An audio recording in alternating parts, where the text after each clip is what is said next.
biarlah itu orang itu. Kasus Pina lah kita. Gimana kasus Pina sekarang? Sudah aman. Nah, Di media ini kan biasa lah, kalau nggak dipantau nggak kerja.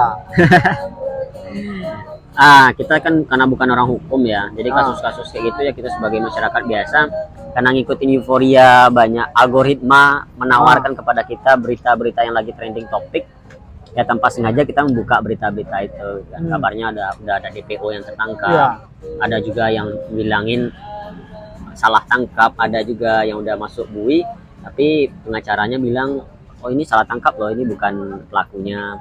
Ada juga yang lagi perdebatan itu sekarang kan, tapi ya kita sebagai penonton ini ya kita lihat aja lah bagaimana permain orang itu. Kita kan nggak bisa memberi judgement gitu, karena kita juga tak ada keahlian di bidang penyidikan, intelijen. Kasihan gitu kan. Nggak tahu itu. Harusnya kan almarhum Pina itu kan nggak tenang kan, malah jadi perdebatan sekarang.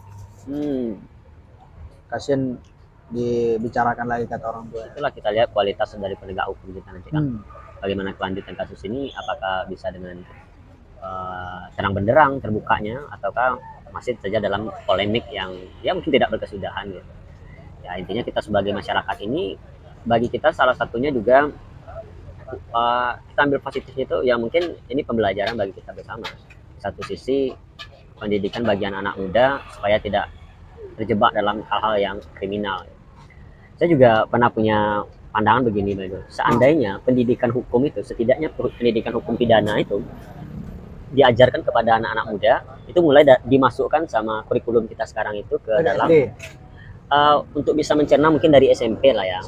Dari SMP itu, jadi dalam kurikulum sudah dimasukkan pelajaran hukum pidana lah. Di PKN itu gimana? Kalau dalam PPKN nggak masuk sih, akhlak apa itu khusus masuk. Satu. Ya memang yang khusus hukum. Jadi sehingga nanti membentengi anak-anak muda ketika dia ingin berbuat sesuatu bahkan yang kriminal, dia tahu nih kalau saya berbuat ini hukumnya ini. Walaupun dasar lah ya. Iya, jadi kalau saya melakukan ini saya kena hukum seperti ini.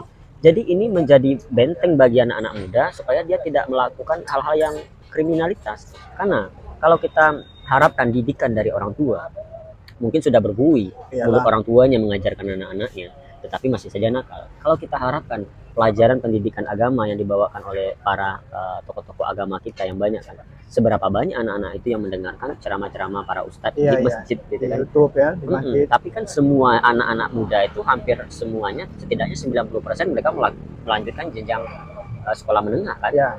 Jadi di situ dimasukkan saja pelajaran materi hukum pidana, sehingga mereka memang tahu apa yang mau mereka buat, mereka tahu hukumnya. Nah ini juga salah satu usulan kita daripada masyarakat biasa kepada Bapak Menteri Pendidikan mungkin ya.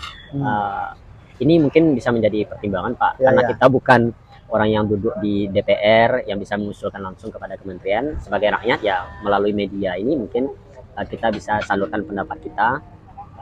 Ya semoga aja ini terrealisasi gitu.